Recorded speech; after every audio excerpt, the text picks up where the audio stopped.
오늘 하나님께서 우리에게 주시는 말씀은 신약 마태복음 3장 13절에서 17절까지 말씀입니다.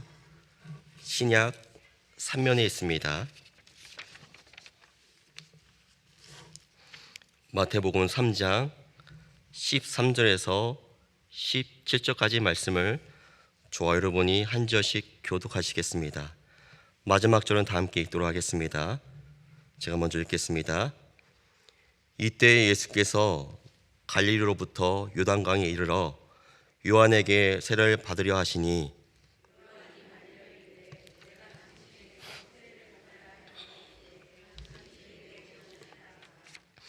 예수께서 대답하여 이르시되 이제 허락하라. 우리가 이와 같이 하여 모든 의를 이루는 것이 합당하니라 하시니 이에 요한이 허락하는지라.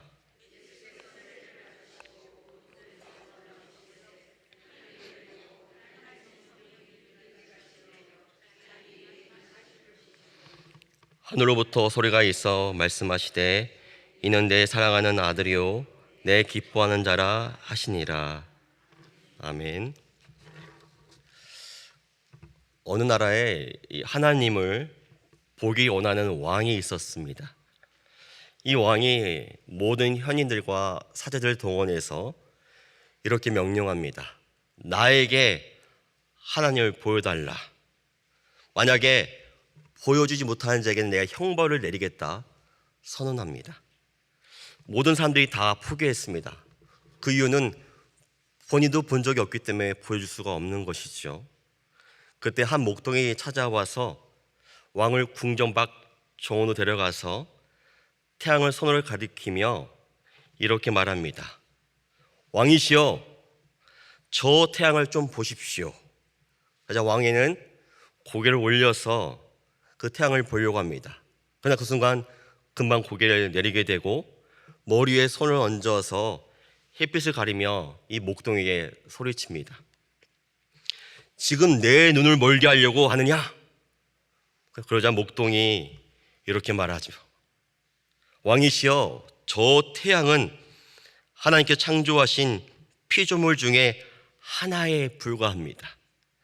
태양은 하나님의 위대하심을 희미하게 반사하고 있을 뿐이죠. 그런데 저 태양도 바라볼 수 없으면서 어떻게 하나님을 보려고 하십니까? 깊이 생각해 볼 문제죠. 우리가 하나님을 어떻게 하면 볼 수 있을까요? 하나님을 어떻게 하면 언제 볼 수 있을까요?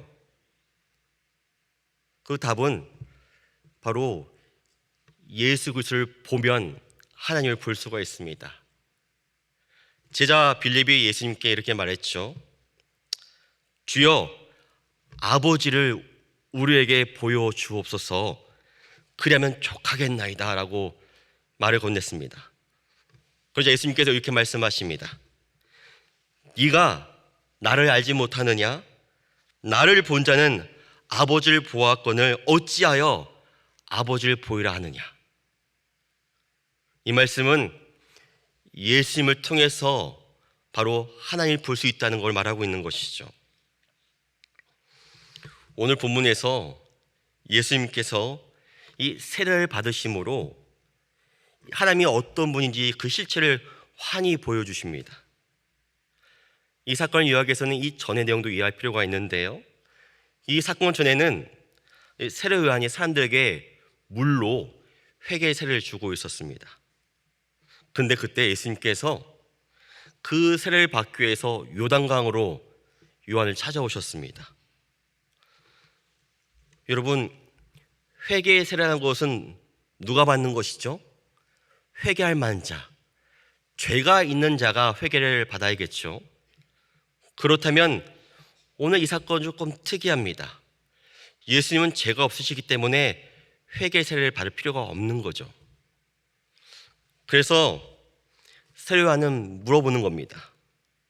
왜 예수님께서 세례를 받으려고 하냐고 물어보는 것이죠. 그리고 이렇게 말합니다. 오히려 제가 당신에게 세례를 받는 게 마땅합니다 라고 말합니다. 그러자 예수님께서 이렇게 말씀하시죠. 이제 허락하라. 우리가 이와 같이 하여 모든 의를 이루는 것이 합당하다. 여기서 모든 의는 하나님의 의를 말합니다. 이걸 잘 보면 지금 세례 베푸는 자가 세례 받는 자에게 허락을 구하고 있다는 게 되게 독특하죠. 이러자 요한이 어떻게 말합니까? 이에 요한이 허락하는지라. 세례 베푸는 자가 허락이 되니까 예수님께 세례를 받게 되는 겁니다. 그렇다면 이 하나님의 의를 이루기 위해서 예수님께서 받으셨던 세례는 무엇일까요? 바로 십자가의 죽음이었습니다. 예수님께서 요단강에 오셔서 받고자 했던 세례는 무엇이냐면 회개의 세례가 아니라 십자가의 죽음이었습니다. 예수님께서는 지금 이 세례를 통해서 당신의 생에서 꼭 건너야 되는 이 죽음의 강 앞에 서게 되시고 이 강을 건너야만 하나님의 의를 이룰 수 있다고 지금 그 얘기를 하고 계시는 것이죠. 지금 예수님께서 요단강에 서 계십니다. 그리고 요단강에서 바로 이 세례 요한을 세례를 받고 계시죠. 성경에는요, 이 강을 건너는 얘기가 참 많이 등장합니다. 강과 바다를 건너는 얘기가 참 많이 등장하는데요, 예를 들어서 이스라엘 백성들이 출애굽할 때 어디를 건넜습니까? 홍해를 건넜습니다. 원래 바다를 건너게 되면 죽게 되어 있습니다. 그런데 이 죽음의 바다가 이스라엘 민족이 건너니 생명의 바다가 되었습니다. 또한 40년 동안 이스라엘 민족이 바로 이 광야에서 헤매다가 이 가나안 땅에 들어가기 위해서 어디를 건너게 됩니까? 요단을 건너게 됩니다. 바로 요단강이 마르게 되는 것이죠. 또한 선지자 요나 또한 이 바다를 건넌 사람이었습니다. 올해는 이 다시로 가는 배를 타고 가고 있었는데 풍랑을 만나게 되어서 이 바다에 던져졌죠. 죽는 거였습니다. 은혜롭게도 물고기 속에 들어가게 되어서 성전을 바라보고 기도하다가 목숨을 구하게 되고 새 생명을 얻게 되어서 이 바다를 건너서 니느웨에 가서 바로 이 복음을 전하게 된 것이죠.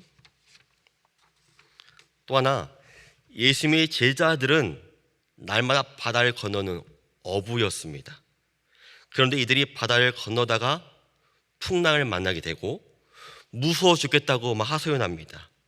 그때 예수님께서 뭐라고 하죠? 바다를 꾸짖습니다. 그때서야 비로소 무엇을 알게 되냐면 참된 평안이 어디서 오는지를 알게 되었습니다. 이 바다를 건너면서 얻게 된 영적인 교훈이었죠. 우리가 잘 아는 사도 바울도 그렇습니다. 유라굴라는 광풍을 만나게 되었고 이 바울은 바로 이 멜리세의 섬에서 자초하게 되었습니다. 바로 이 섬에서 바다를 건너서 로마로 가게 되었고 사도 바울은 순교의 삶을 살게 되었습니다. 강과 바다를 건넌 사람들의 이야기 공통점은 무엇입니까? 물을 건너야만 새로운 삶이 확 열린다는 겁니다.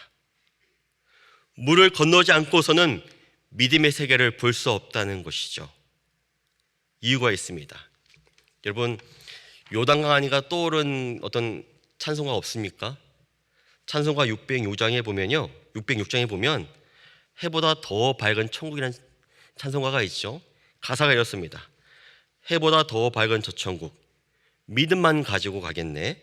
믿는 자 이와 있을 곳 우리 주 예비해 두셨네. 며칠 후 요단강 건너가 만나리. 며칠 후 요단강 건너가 만나리. 깊은 찬양은 좀 아니죠. 좀 슬픕니다. 아, 요단강 건너면 이 끝이구나, 이런 생각이 듭니다. 강을 건넌다는 것은 나의 죽음을 의미하죠. 근데 왜 믿는 자는 이 찬양을 부를까요? 우리에겐 죽음은 또 다른 시작이기 때문에 그렇습니다. 무엇이 시작됩니까? 천국이 시작됩니다. 영생이 시작됩니다. 그래서 건너는 걸 두려워하지 않게 되죠. 여러분, 지금 세례에 관한 얘기를 하고 있는데 이 세례의 원어적 의미가 뭐냐면 잠그다, 죽음의 강을 건너다는 뜻입니다. 이건 무엇을 말할까요? 예수님께서 세례를 받는 목적과 이유가 무엇인지를 밝히 보여주고 있습니다. 인간이 건너야만 되는 이 죽음의 강을 먼저 건너고 계십니다. 우리 모두를 위해서 바로 이 십자가의 죽음을 친히 경험하고 계시는 것이죠. 저 또한 이게 물을 건너온 경험이 있는데요. 서울에서 사역하다가 이 제주도 사역을 하게 되었습니다. 이 제주도로 들어갈 때 배를 타고 들어갔는데요. 배를 타고 들어갈 때 차를 싣고 이 배를 타고 들어가게 되었습니다. 한 대략 5시간이 걸렸던 것 같은데 어떤 느낌이었냐면 마치 뭔가 그 노예가 뭔가 끌려가는 듯한 그 배에서요. 느낌이 참 묘했습니다. 이 강을 건넌 거죠. 제주에 도착했습니다. 제주에 도착했는데 정말로 새로운 삶이 시작됐습니다. 이 제주도가 한국 땅이긴 한데 정말 선교지였습니다. 문화도 다르고 뭔가 감정도 달랐습니다. 그때 제주의 사역은 놀라운 경험이었죠. 그때 알았습니다. 이 강을 건너야만 새로운 삶이 시작되는구나를 알게 된 거죠. 또한 넘어서야만 볼 수 있는 진리가 있습니다. 제가 이탈리아를 간 적이 있는데요. 그때 로마 이 카타콤을 방문한 적이 있습니다. 그때 기억이 생생한데요. 이 좁은 공간이었습니다. 이렇게 몸을 일으키기 어려울 정도로 좁은 공간이었는데 이 좁은 공간에 빛 하나가 없었습니다.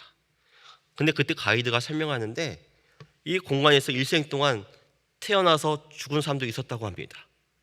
실제로 보니까 이 카타콤에 무덤이 존재하는데 바로 이 무덤이 바로 이 죽음이 같이 생과 공존해 있더라고요. 너무 놀라웠습니다. 좀 두렵지 않았을까?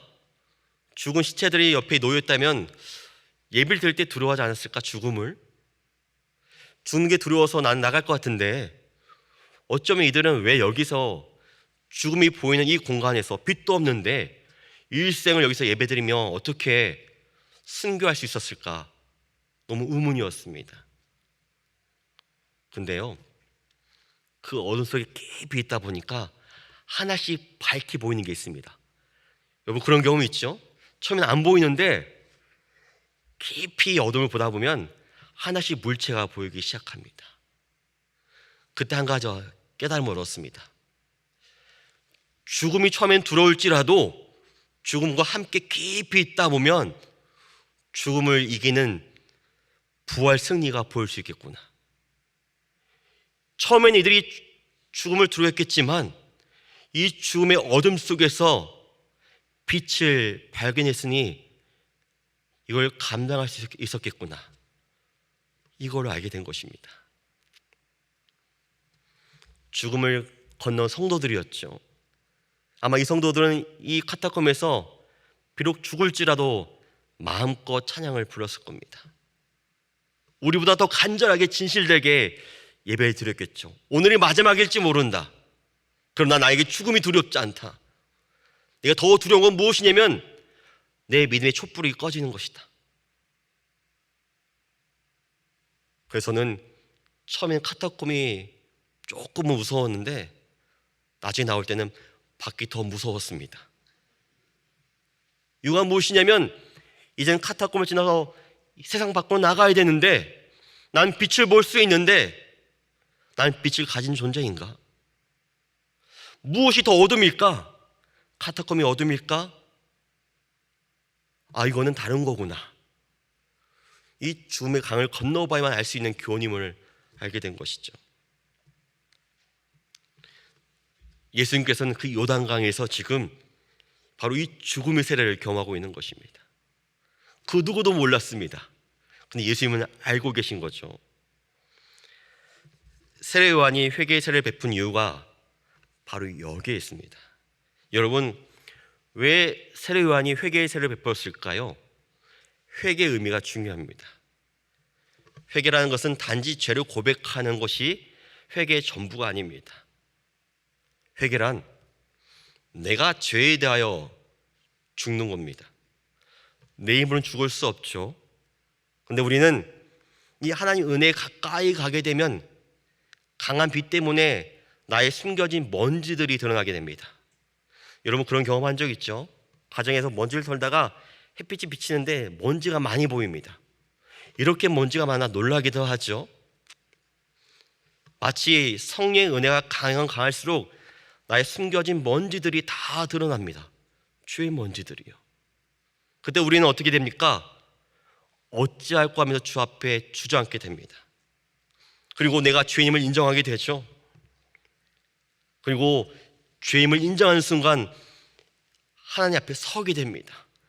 크신 하나님 앞에 서게 되죠. 그 순간 내가 너무 초라해집니다. 내가 아무것도 아니구나, 그걸 느끼게 됩니다. 난 나름 잘 살았다고 생각했는데 내가 아무것도 아닌 존재인 작은 자임을 알게 됩니다. 그때 느끼는 감정이 무엇입니까? 무가치함. 난 아무것도 아니구나. 무능력함. 이것을 주 앞에 고백하게 됩니다. 이 거룩한 절망이라는 것이죠. 그냥 절망이 아닙니다. 거룩한 절망입니다. 왜 거룩한 절망이냐면 그 절망을 느끼면서 비로소 하나님을 붙잡게 되기 때문에 그렇습니다. 그렇게 고백하게 되죠. 하나님 도와달라고 그 하나님을 붙잡게 됩니다. 그 순간 내가 죽고 예수가 사는 회개의 세례가 일어나게 되는 것이죠. 이걸 말하기 위해서 세례를 하는 세례의 의미가 무엇인지 말하기 위해서 이걸 베푸고 있었다는 것이죠. 이런 맥락에서 예수님께서 오늘 본문 가운데 세례를 받으셔야만 했습니다. 죄가 없으셨지만 예수님께서 친히 보여주고 계신 겁니다. 이 땅에 온 목적이 무엇인지를 친히 보여주고 있는 것이죠. 예수님이 받으셔야 했던 세례는 무엇이냐면 바로 십자가의 죽음이었습니다. 여러분, 십자가에 달리신 예수님을 한번 생각해 보시기 바랍니다. 십자는 무능력함을 상징했습니다. 예수님께서 십자가에 달리실 때 많은 사람들이 예수님께 말했죠. 하나님의 아들이거든 내려와 보라고. 조롱했습니다. 모욕당했습니다. 만왕의 왕 되신 예수님께서 모든 게 능하신데 미물 같은 인간들에게 조롱을 받고 있다는 것이죠. 창조주가 피조물에게 조롱을 받고 있습니다. 구원자가 죄인에게 조롱을 받고 있습니다. 그런데 예수님께서는 그 십자가에서 철저하게 무가치함을 선택합니다. 무능력함을 선택합니다. 그것은 무엇이냐면 예수님이 무능력한 것이 아니라 인간이 처한 상황이 이렇게 무능력한 것이요, 무가치한 것이요, 인간의 실력이 얼마나 별 볼일 없는 것임을 보여주고 있다는 것이죠. 그걸 바라본 인간들이 이렇게 고백하기를 원했던 겁니다. 주님, 제가 어찌합니까? 이걸 간절히 바랬던 겁니다. 그런데 그 십자가에서 어떤 이는 예수님을 하나님의 아들을 인정했습니다. 근데 대부분은 예수님을 하나님의 아들을 인정하지 않았습니다. 아니, 친히 보여주고 있는데, 제자 빌립에게도 예수님을 통해서 하나님을 보여주고 있는데 왜 제자 빌립은 예수님을 통해서 하나님을 보지 못했던 것일까요? 십자가에서 살아계신 예수님을 통해서 그분이 하나님의 아들임을 알 수 있는데, 보여주고 있는데 왜 그들은 보지 못했던 것일까요? 우리 또한 보지 못할까 봐 좀 두렵습니다. 왜 보지 못했냐면 그들이 생각한 메시아는, 그들이 생각하는 하나님의 아들은 강한 존재였습니다. 기적과 이사와 치유를 일으키는 능력자였습니다. 그런데 그 능력을 포기해버리니까, 강함이 사라지니까 예수님이 보이지 않는 것이죠. 보여줘도 볼 수 없는 것입니다. 우리 눈이 가려져 있습니다. 우리 인간은 보고 싶으면 보기 때문에 그렇습니다. 정말 예수님을 보고 싶습니까? 그럼 어디로 가야 될까요? 뜨거운 부흥이에요? 뜨거운 어떻게 은사주의 교회를 가야 될까요? 바로 여기입니다. 왜 여기일까요? 한없이 약해진, 무능력함을 선택한 십자가를 바라본다면 바로 예수님을 볼 수 있는 것이죠. 그 예수님을 통해서 하나님을 볼 수 있는 것이죠. 우리가 못 보는 이유는 여전히 우리 또한 내가 믿는 예수님은 강해야 돼, 능력이 많아야 돼, 모든 걸 해결할 수 있어야 돼, 그럴 때만 보이는 것 같습니다. 그런데 그게 사라지면 우리 또한 그들처럼 예수님이 앞에 있어도 보지 못하는 것이죠. 아니, 안 보는 것입니다. 보기 싫은 겁니다. 성도 여러분, 하나님 보고 싶으십니까? 안 보고 싶으신가요? 어떻게 해야 될까요? 십자가를 바라봐야 됩니다. 십자가를 묵상해야 됩니다. 실제로 구약에 여러분이 잘 아는 삼손이라는 인물이 있었죠. 삼손은 나실인이었고 힘이 센 자였습니다. 힘을 부여받았죠. 강력한 힘을요. 그런데 단점이 있었습니다. 여자를 너무 좋아했습니다. 여자를 너무 좋아했고 힘만 셌고 미련하기 그지없는 망난이었습니다. 그런데 하나님은 이 삼손을 사사라고 부릅니다. 특이하죠. 결국에는 이 삼손은 그 여자 때문에 두 눈이 뽑혀서 블레셋의 노예가 됩니다. 결박당하죠. 이 하나님을 보여준 사사로 부름받았는데 일생 동안 사사를 통해서 보여준 게 아무것도 없었습니다. 오히려 망나니, 여자만 좋아하는 놈, 이거밖에 없었습니다. 그런데요, 이 삼손이 마지막에 하나님을 보여줍니다. 언제 보여줄까요? 두 눈이 다 뽑히고 힘을 상실한 채 결박당했습니다. 삼손이 기도하죠. 저게 마지막 힘을 달라고. 그러자 마지막 힘을 통해서 이 블레셋 사람들을 다 죽이게 됩니다.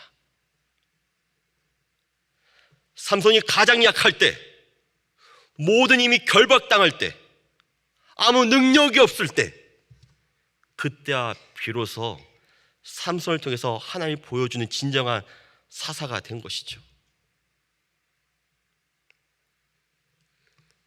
이것이 바로 예수님께서 세례 받으신 사건입니다. 세례의 의미죠. 예수님 모든 게 가하십니다. 죄가 없으십니다. 그런데 가장 약한 자리, 이 세례의 자리에 찾아오셔서 십자가의 죽음을 예고하시고 가장 약한 곳이 진정으로 강한 것이며 그때야 비로소 너희들이 하나님을 볼 수 있다. 정말 하나님 아버지를 보고 싶냐? 그러면 십자가 앞으로 나아오라. 그 말을 하고 있다는 것이죠. 그래서 요한은 말합니다. 예수님을 향해서 예수님께서는 성령과 불로써 너희들에게 세례를 베푸실 것이다. 우리가 왜 세례를 받아야 됩니까? 왜 우리가 성령과 불로써 세례를 받아야 될까요? 우리 또한 예수님처럼 하나님이 보여주는 그런 존재로 부르기 때문에 그렇습니다. 사순절이 어떤 의미입니까? 십자가의 죽음만 묵상하는 것이 아니라 예수님처럼 나의 삶을 통해서 내가 죽고 예수가 살아남으로 예수를 보여주는 사람, 나의 삶을 통해서, 나의 고백을 통해서 하나님이 보여지는 그러한 존재가 되는 게 사순절의 의미라는 것이죠. 사람들에게 하나님을 보여주는 그런 존재로 결단이 이루어지기 바랍니다. 우리를 통해서 살아계신 그 예수님이 보여주길 바랍니다. 그러기 위해서는 우리에게는 세례가 필요합니다. 성령과 불러서 매일매일 죽는, 내가 죽을 수 없지만 성령의 도우심으로 내가 죽고 예수가 사는, 내 자아와 모든 걸 십자가에 못 박힐 수 없지만 성령의 도우심으로 예수의 죽음이 나의 죽음이 되는, 예수의 아픔이 나의 아픔이 되는 이 일체 연합이 이루어지는 것이죠. 그래서 예수의 죽음이 나의 죽음을 뛰어넘는 거, 나의 상처보다 예수의 상처가 더 커지는 거, 여전히 고난과 아픔이 있지만 예수님 당하신 고난이 나의 고난을 이기는 것, 거기가 바로 우리의 자랑이 있다는 겁니다. 전성걸 선교사님과 조나 선교사가 있었습니다. 이 조나 선교사님이 어릴 때 캐나다로 이민 가게 되었고 러시아 선교사로 이제 젊을 때 헌신하게 되었습니다. 이 조나 선교사님이 이렇게 헌신했던 것이죠. 하나님, 제 일생을 러시아 선교를 위해서 일생을 바치고 싶습니다. 제가 어떻게 하면 좋을까요? 라고 했습니다. 그래서 이 선교사님은 여러 가지 절차 가운데 러시아과를 들어가서 러시아과를 전공하게 됐고 러시아를 공부하게 되었습니다. 열심히 잘 준비했습니다. 그래서 20대 30대가 지나서 이제 드디어 이 카자흐스탄으로 선교지를 떠나게 되었습니다.